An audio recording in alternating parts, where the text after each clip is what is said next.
Yes, ready for dictation. Start.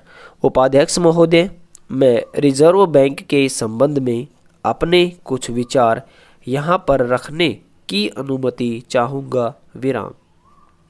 यह बड़े खेद की बात है कि रिजर्व बैंक के पास आज तक बैंकों के संबंध में जो अधिकार हैं उनको भी रिजर्व बैंक काम में नहीं लाता। विराम। रिजर्व बैंक का अन्य बैंकों पर नियंत्रण दिन व दिन कम होता जा रहा है। विराम। इसका नतीजा यह है कि दूसरे बैंकों पर प्रत्येक मामले में अपनी मनमानी करते हैं। विराम। मैं आपको एक ताज़ा मिसाल बताता हूँ। विराम। अभी हाल ही में सरकार ने ब्याज की दर कम कर दी, जिसके फलस्वरूप रिजर्व बैंक ने सर्वप्रथम बैंक रेट कम कर दिया। विराम। दूसरे देशों में अगर मुख्य बैंक कोई कदम उठाती है तो स्वतः ही वह बात अन्य बैंकों पर भी लागू हो जाती है। विराम। लेकिन हमारे देश में यह अजीब नज़ारा है कि मुख्य बैंक अर्थात रिजर्व बैंक द्वारा बैंक रेट कम करने पर भी बहुत से बैंकों ने उसको कम नहीं किया। विराम। बहुत कुछ दबाव डालने पर अब कहीं कुछ बैंकों ने इस पर अमल किया है, लेकिन अभी भी सारे बैंकों ने बैंक रेट कम नहीं किया। विराम। इसके फलस्वरूप ऐसे बैंक रिजर्व बैंक से कम ब्याज पर पैसा लेते हैं और ज़्यादा ब्याज पर बाहर देते हैं और इससे काफ़ी मुनाफा कमाते हैं। विराम पैरा। इससे स्पष्ट है कि रिजर्व बैंक अभी तक इन बैंकों पर सामाजिक नियंत्रण नहीं कर पाया और ऐसा प्रतीत होता है कि भविष्य में वह नहीं कर पाएगा। विराम।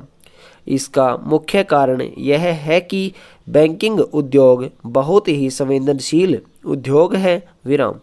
वह डूबता है तो चारों ओर असुरक्षा पैदा होती है और देश की पूरी मुद्रा व्यवस्था गड़बड़ा जाती है। विराम। मैं आपको याद दिलाना चाहता हूँ कि कुछ समय पहले दक्षिण भारत केरल का एक बैंक फेल हो गया था, डूब गया था। विराम।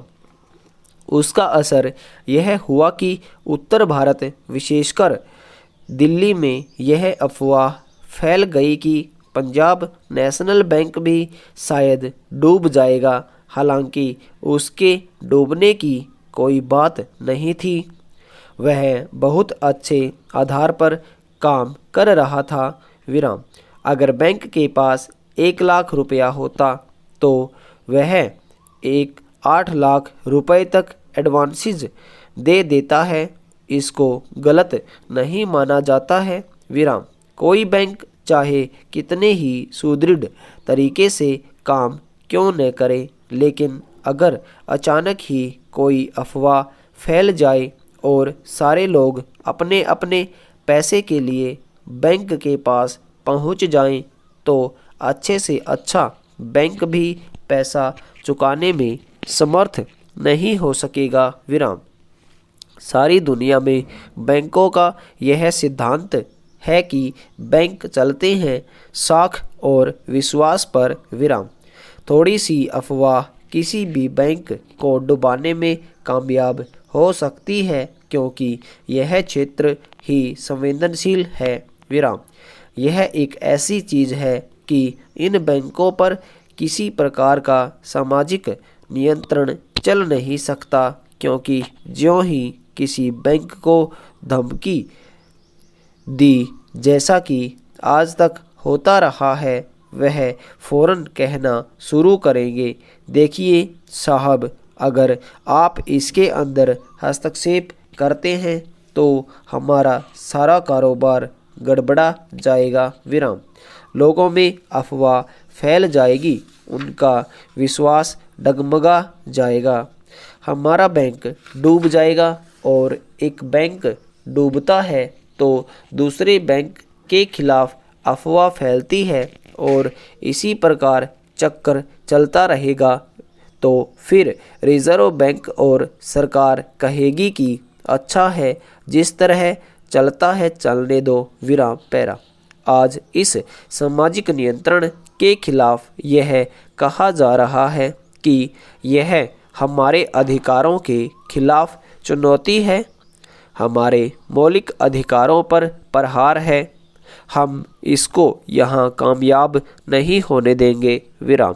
मैं आपको लिखकर दे सकता हूँ कि उपाध्यक्ष महोदय, बैंकिंग उद्योग पर किसी प्रकार का सामाजिक नियंत्रण न दुनिया में आज कल चला है और न चल सकेगा विराम।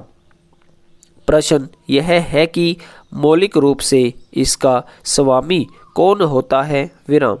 यह पैसा जो देश के करोड़ों गरीब लोगों ने जमा किया है, उसका मालिक कौन हो और किस दिशा में उसका इस्तेमाल किया जाए विराम पैरा।